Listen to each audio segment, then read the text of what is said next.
ಕಾಂಗ್ರೆಸ್ ಸರ್ಕಾರದ ಜನವಿರೋಧಿ ನೀತಿಯನ್ನು ಖಂಡಿಸಿ ಜೊಯ್ಡಾ ತಾಲೂಕಿನ ಅಕೇತಿಯಲ್ಲಿ ಬಿಜೆಪಿ ಪ್ರತಿಭಟನೆ. ರಾಜ್ಯ ಕಾಂಗ್ರೆಸ್ ಸರ್ಕಾರದ ಜನವಿರೋಧಿ ನೀತಿಯನ್ನು ಖಂಡಿಸಿ ಭಾರತೀಯ ಜನತಾ ಪಾರ್ಟಿಯ ವತಿಯಿಂದ ಜೊಯ್ಡಾ ತಾಲೂಕಿನ ಅಕೇತಿ ಗ್ರಾಮ ಪಂಚಾಯತ್ ಮುಂಭಾಗದಲ್ಲಿ ಶುಕ್ರವಾರ ಮಧ್ಯಾಹ್ನ 12 ಗಂಟೆ ಸುಮಾರಿಗೆ ಪ್ರತಿಭಟನೆಯನ್ನು ಹಮ್ಮಿಕೊಳ್ಳಲಾಯಿತು. ಈ ಸಂದರ್ಭದಲ್ಲಿ ಮಾತನಾಡಿದ ಬಿಜೆಪಿ ಜೊಯ್ಡಾ ತಾಲೂಕು ಘಟಕದ ಉಪಾಧ್ಯಕ್ಷರು ಹಾಗೂ ಅಕೇತಿ ಗ್ರಾಮ ಪಂಚಾಯಿತಿ ಉಪಾಧ್ಯಕ್ಷರಾದ ಗುರಪ್ಪ ಹಣಬರವರು ರಾಜ್ಯ ಸರ್ಕಾರದ ಭ್ರಷ್ಟಾಚಾರದ ಬಗ್ಗೆ ಕಾಂಗ್ರೆಸ್ ಶಾಸಕರಾದ BR ಪಾಟೀಲ್ ಅವರೇ ಬಹಿರಂಗಪಡಿಸಿದ್ದಾರೆ. ರಾಜ್ಯದಲ್ಲಿ ಸಿದ್ದರಾಮಯ್ಯ ನೇತೃತ್ವದ ಕಾಂಗ್ರೆಸ್ ಸರ್ಕಾರ ಅಧಿಕಾರಕ್ಕೆ ಬಂದ ಬಳಿಕ ಅಭಿವೃದ್ಧಿ ಕುಂಠಿತಗೊಂಡಿದೆ. ಸರ್ಕಾರದ ಆಡಳಿತದಿಂದ ಜನತೆ ಕಂಗೆಟ್ಟಿದ್ದಾರೆ. ಜನನ ಮತ್ತು ಮರಣ ಪ್ರಮಾಣ ಪತ್ರದ ಶುಲ್ಕವನ್ನು 70 ರೂಪಾಯಿಗೆ ಏರಿಸಿ ದರೋಡೆಗೆ ಈ ಸರ್ಕಾರ ಇಳಿದಿದೆ. ಕೃಷಿ ಭೂಮಿ ನೋಂದಣಿ ಆಗುತ್ತಿಲ್ಲ.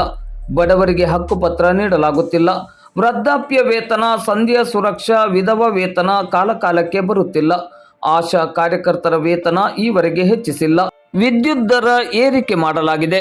ಬಿಜೆಪಿ ಅವಧಿಯಲ್ಲಿ ಶಿಲಾನ್ಯಾಸ ನಡೆಸಿ ಅನುದಾನವನ್ನು ಮೀಸಲಿಟ್ಟು ಪೂರ್ಣಗೊಂಡ ಕಾಮಗಾರಿಗಳನ್ನು ಈಗ ಕಾಂಗ್ರೆಸ್ನವರು ಉದ್ಘಾಟಿಸುತ್ತಿದ್ದಾರೆ. ವಸತಿ ಯೋಜನೆಯಡಿ ಮಂಜೂರಾದ ಮನೆಗಳ ನಿರ್ಮಾಣಕ್ಕೆ ಹಣವನ್ನು ನೀಡದೇ ಇರುವುದರಿಂದ ಫಲಾನುಭವಿಗಳಿಗೆ ತೀವ್ರ ತೊಂದರೆಯಾಗಿದೆ. ಅಕೇತಿ ಗ್ರಾಮ ಪಂಚಾಯತ್ ವ್ಯಾಪ್ತಿಯಲ್ಲಿ ನಿರ್ಮಾಣಗೊಂಡ ಬಚ್ಚಲುಗುಂಡಿ, ದನದ ಕೊಟ್ಟಿಗೆಗೆ ಈವರೆಗೆ ಅನುದಾನ ಬಂದಿರುವುದಿಲ್ಲ. NRG ಅಡಿಯೂ ಹಣ ಬರುತ್ತಿಲ್ಲ. ಗ್ರಾಮ ಪಂಚಾಯಿತಿಗೆ ಅನುದಾನ ಬರದೆ ಅಭಿವೃದ್ಧಿ ಕುಂಠಿತವಾಗಿದೆ. ಗ್ಯಾರಂಟಿ ಯೋಜನೆಗಾಗಿ ಅಭಿವೃದ್ಧಿ ಯೋಜನೆಗಳನ್ನು ಕಾಂಗ್ರೆಸ್ ಸರ್ಕಾರ ಮರೆತಿದೆ. ಕಾಂಗ್ರೆಸ್ ಸರ್ಕಾರಕ್ಕೆ ಗ್ಯಾರಂಟಿ ಯೋಜನೆಯನ್ನು ಮುನ್ನಡೆಸಲು ಆರ್ಥಿಕ ಸಮಸ್ಯೆಯಾಗುತ್ತಿದೆ.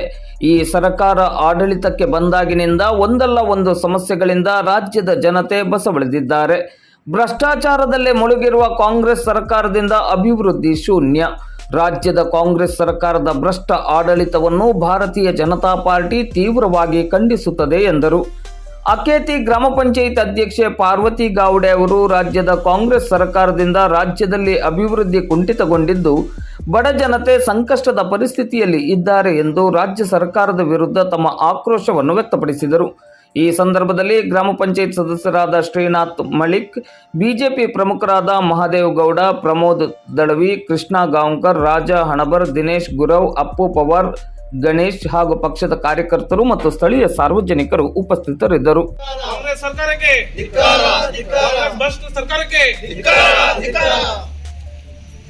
ರಾಜ್ಯದಲ್ಲಿ ಕಾಂಗ್ರೆಸ್ ಸರ್ಕಾರದ ದುರಾಡಳಿತ ಮುಂದುವರಿಯುತ್ತಾ ಇದೆ. ಸ್ವಂತ ಕಾಂಗ್ರೆಸ್ಸಿನ MLA BR ಪಾಟೀಲ್ ಅವರೇ ವಸತಿ ಯೋಜನೆ ಅಡಿ ಮನೆಗಳನ್ನು ಹಂಚಲು ಹಣವನ್ನು ಪಡೆದಿದ್ದಾರೆ ಎಂದು ಆರೋಪಿಸುತ್ತಿದ್ದಾರೆ. ಹಾಗೆ ಈಗ ಕಟ್ಟಿದ್ದು ಮನೆಯನ್ನು ಹಣ ಸಿಗ್ತಾ ಇಲ್ಲ. ಪಾಪ ಜನತಾ ಕರ್ಜ ಬಾಜಾರೆ ಆಗಿ ಕುಂತಿದ್ದಾರೆ. ಯಾವುದು ಗ್ರಾಮ ಪಂಚಾಯತ್ ಮನೆಗಳು ಬಂದಿದ್ದು ದುಡ್ಡು ಕೊಡ್ತಾ ಇಲ್ಲ ಸರ್ಕಾರ. ಅದೇ ತರ ಗ್ರಾಮ ಪಂಚಾಯತಿ ಯಾವುದೇ ಫಂಡ್ನು ರಾಜ್ಯ ಸರ್ಕಾರದ್ದು ಯಾವುದೂ ಫಂಡ್ ಬರ್ತಾ ಇಲ್ಲ. ಬರೋದು ಫಂಡ್ 15 ಫೈನಾನ್ಸ್, 14 ಫೈನಾನ್ಸ್. ಇದು ಕರ್ನಾಟಕ ರಾಜ್ಯ ಸರ್ಕಾರದ ಇಲ್ಲ. ಇದು ಫಂಡ್ ಬರೋದು ನಮ್ಮದು ಕೇಂದ್ರ ಸರ್ಕಾರದ್ದು. ಅದೇ ಥರ ಇದು ಎಲ್ಲ ಲೈಟ್ ಬಿಲ್ಲು ದುಬಾರಿ ಮಾಡಿದ್ದಾರೆ. ಹಾಗೆ ನಮ್ಮ NRG ದುಡ್ಡು ಬರೋದು ಅದೇ ಸುಧಾ ಇವರು ನಮಗೆ ಪಂಚಾಯತಿಗೆ ಸರಿಯಾಗಿ ಸಿಗ್ತಾ ಇಲ್ಲ. ಒಂದು 15-20 ದಿವಸದಾಗ ಸಿಕ್ಕೋದು NRG ದುಡ್ಡು 2-3 ತಿಂಗಳು 4 ತಿಂಗಳು ಈ ಥರ ಆಗ್ತಾ ಇದೆ. ಇದು ಬಂದಿದ್ದ ಫಂಡ್ ಇವರು ರಾಜ್ಯ ಸರ್ಕಾರ ಅವರು ಇಟ್ಕೊಂಡು ಅವರು ಹಾಪಿಸ್ಕೊಂಡು ಆಮೇಲೆ ಇವರಿಗೆ ನಮಗೆ ಪಂಚಾಯತ್ಗೆ ಬಿಡ್ತಾ ಇದ್ದಾರೆ.